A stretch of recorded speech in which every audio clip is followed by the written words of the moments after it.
You know, in the world, we are building medical infrastructure in such a way that today all of us are expecting someday we will all be seriously ill. It need not be so. If you live with Narmada ji, it need not be so. And not just her, there are many others. It need not be so if you know how to manage the elements, if not all of them.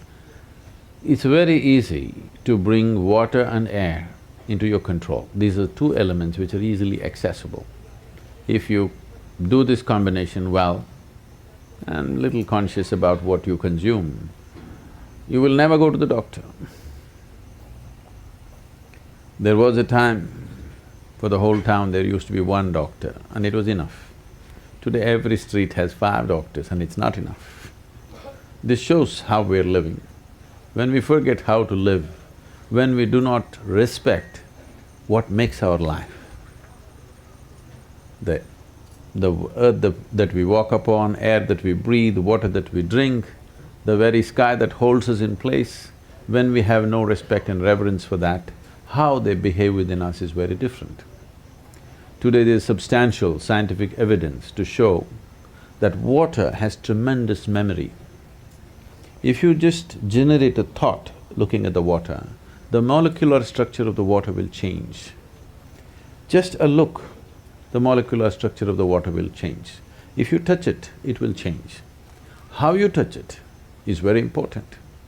So now for example, they're keeping it in a copper vessel with a flower on top of it, because this is the God. What other God?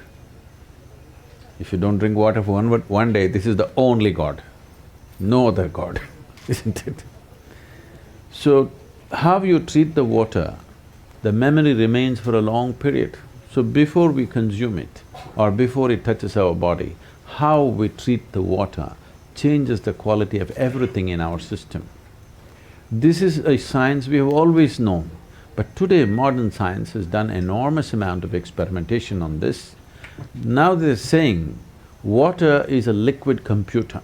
The volume of memory and intelligence it carries by itself. It is a liquid computer, this is what they're saying, it's a fluid computer. We have always known this.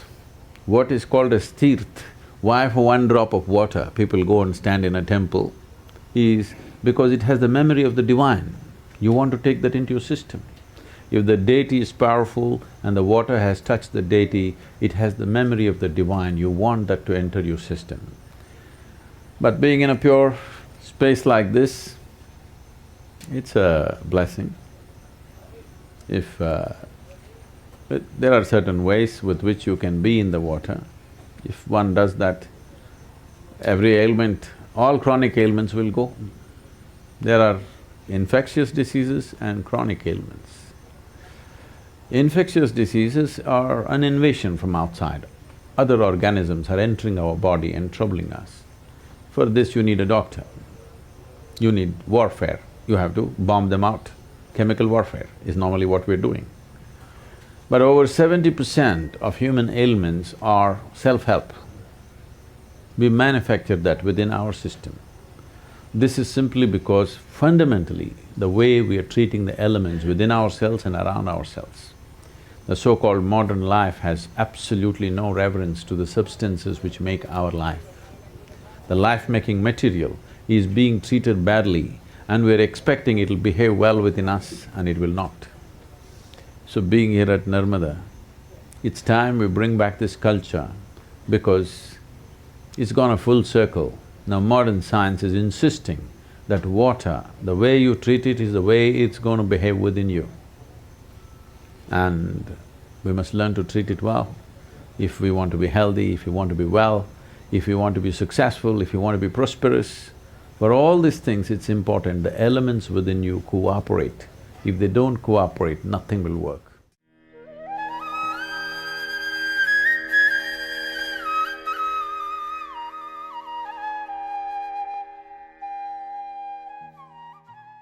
One simple thing you could do is how you treat the water, at least the water that you consume. I know today everybody is drinking water from plastic bottles. If you keep it in a metal vessel, particularly copper or copper alloy, the very nature of the water will change. And traditionally, I don't know if it's still maintained in this part of the country, but in southern India, even now it's pretty common in traditional homes, where every day there is a puja for the water vessel. They will put some vibhuti on it, some kumkum on it, and there's a small arati for the thing, because the water should… water has a enormous amount of memory, it remembers how you have treated and accordingly it'll behave. This is something very simple, everybody can start.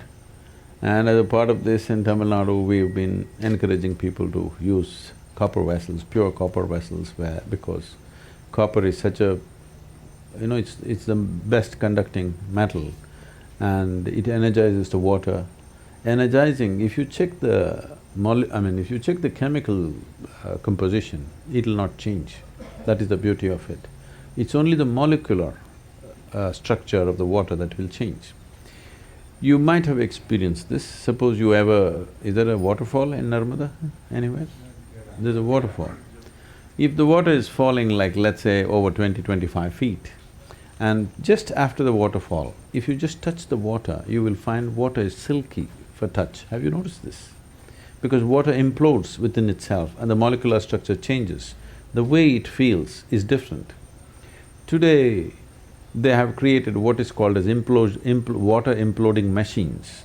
You can implode the water with a machine, it just churns it in a certain way and implodes it.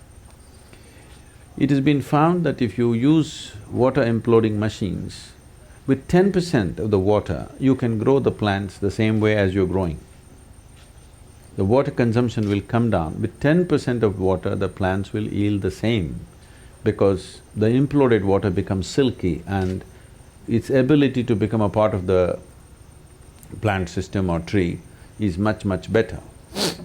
So, if you're in agriculture, imploding machines can come. It's… some people have patented it in UK. We are trying to bring some machines and give this service to the local farmers in Tamil Nadu, so that people can use imploded water and their water consumption in the fields will come down dramatically, because how long you pump the water, electricity not being free these days, it gets very expensive for the farmer. If the amount of water he needs to pump on his field is much less, it'll make a big difference. For daily consumption, just a copper vessel, every day if you have something, if you light a lamp next to it, if necessary, just one flower, the very way the water behaves within you will change. And before you consume just one moment of gratitude and reverence, because this is the material with which you're making your life, not with some unknown god. This is the material that makes your life every moment. And how you treat it is very important in your emotion, in your thought. If you hold water as… if you don't even have to think Devi stuff, you just understand the reality. The fact of it is, without it you cannot survive. Yes? Whatever is the basis of your survival, you bow down, isn't it? So the water, the food, just bringing that reverence, you will see the volume that you consume will also come down and the way it behaves within you will come down. If you don't catch an infection, if you treat these elements properly, as I said earlier, most probably you won't see a doctor's face unless you're one.